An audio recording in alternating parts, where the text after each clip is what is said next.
Subhanallah walhamdulillah la ilaha illallah Allahu Akbar। اسلام کا ایک جرری دلیر ہے۔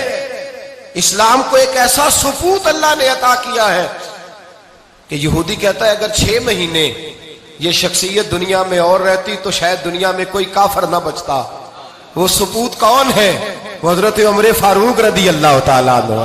میرے نبی پاک علیہ السلام نے فرمایا میرے بعد کوئی نبی ہوتے تو خطاب کے بیٹے عمر ہوتے۔ لو کان نبی بعد لکان عمر ابن خطاب، میرے بعد کوئی نبی ہوتے تو خطاب کے بیٹے عمر ہوتے۔ تاریخ کا حوالہ اٹھا رہا ہوں، ایک ورق الٹ رہا ہوں۔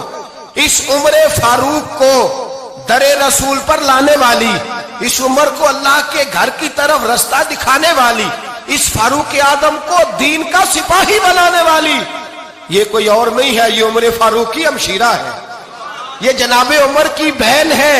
بہن نے بھائی کی کایا ہی پلٹ ڈالی، بہن نے ذمہ داری کا احساس کیا، بہن نے ذمہ داری کا احساس کیا تو اس رنگ میں قرآن پڑھا کہ فاروق اعظم فرماتے ہیں میرے دل سے کفر دور کر کے مجھے رسول اللہ کا غلام بنا دیا ہے۔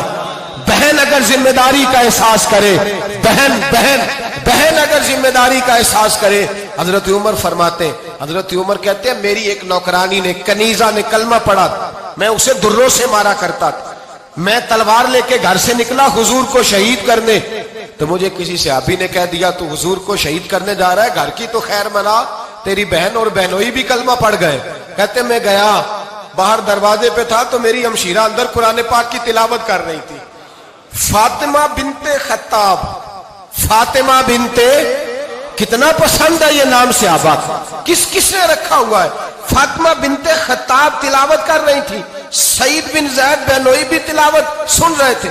فرماتے میں نے قرآن سن لیا، دروازے پہ دستک دو جی، بہن نے دروازہ کھولا، قرآن پاک کے صفحے چھپا دیے، کیا کر رہے تھے تم لوگ؟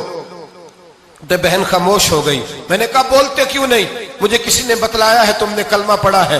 تو کہتے ہیں میری بہن جو مجھ سے اتنا پیار کرتی تھی کہ کبھی بولی نہیں تھی، کبھی باتوں میں کہتا تھا ہو جاتا تھا، آج میں نے اس بہن کی آنکھوں میں توحید کی لذت دیکھی، اس کی پیشانی میں سجدے کا نور دیکھا، اس کے لب و لہجے میں رسول اللہ کی شریعت کی چھاپ دیکھی، تو میری بہن کہنے لگی عمر تم نے جو سنا ہے سچ سنا ہے، اب میں اور میرا خاوند مصطفیٰ کے نوکر ہیں، اب ہم دین کے پیروکار ہیں۔ کہتے زور سے تماچا مارا، میں گر گئی، میرے خاوند کو مارا پیٹا، کبھی جھگڑا نہیں ہوا تھا، آج پہلے دن عمر نے مارا، میری پیشانی سے خون نکلا، اٹھ کے کھڑی ہوئی، میں نے کہا تو مجھے جان سے پیارا بھائی ہے، زندگی بھر تیرے سامنے کبھی میں نے کلام نہیں کیا، لیکن عمر یہ توحید کی بات ہے، یہ رسول اللہ کی بات ہے، اگر تو خطاب کا بیٹا ہے تو میں بھی خطاب کی بیٹی ہوں، جس ماں کی چھاتیوں سے تو دودھ پی کے جرری ہوا ہے میں نے بھی اسی ماں کا دودھ پیا ہے، جتنی طاقت ہے تو لڑا لے،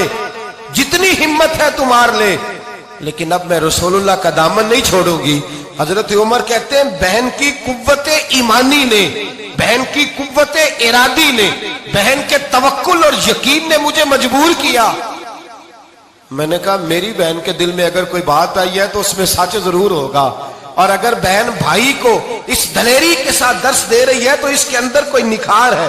میں نے کہا لا ذرا تو کیا پڑھ رہی تھی؟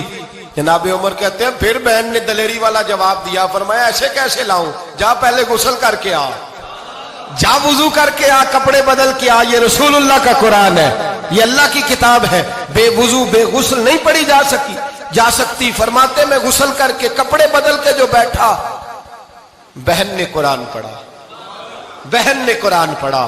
اللہ کرے بہنیں بھائیوں کو قرآن سکھانے لگے، اللہ کرے بہنیں بھائیوں کو حدیث سکھانے لگے، اللہ کرے بہنیں اپنے بھائیوں کو رسول اللہ کے در پر جھکانے لگے، اللہ کرے بہن کہنے لگے آ جا مل کر کے دونوں دین کی۔ بہن نے قرآن پڑھا، فاروق اعظم رو رو کے نڈال ہو گئے۔ حضرت عمر کہتے ہیں بہن کی زبان سے چند آیتیں سنی تو میں نے کہا مجھے باندھ لو، ہاتھ باندھ لو، میں حضور کو قتل کرنے کے ارادے سے آیا تھا نا، اب مجھے باندھ لو، کرو آیا سا مار مقامنے نو، ہن مینو مار دے لے چلو، متے عمر دی عمر برباد ہووے جتھے عمر سوار دے لے چلو۔ اب مجھے لے جاؤ در رسالت ماپ. ایک بہن نے ذمہ داری کا احساس کیا تو حضرت عمر جیسا سپوت دیا. بہنیں اگر ذمہ داری کا احساس کرے, ذمہ داری کا احساس کرے تو اسلام میں بہت بڑا انقلاب آ سکتا ہے.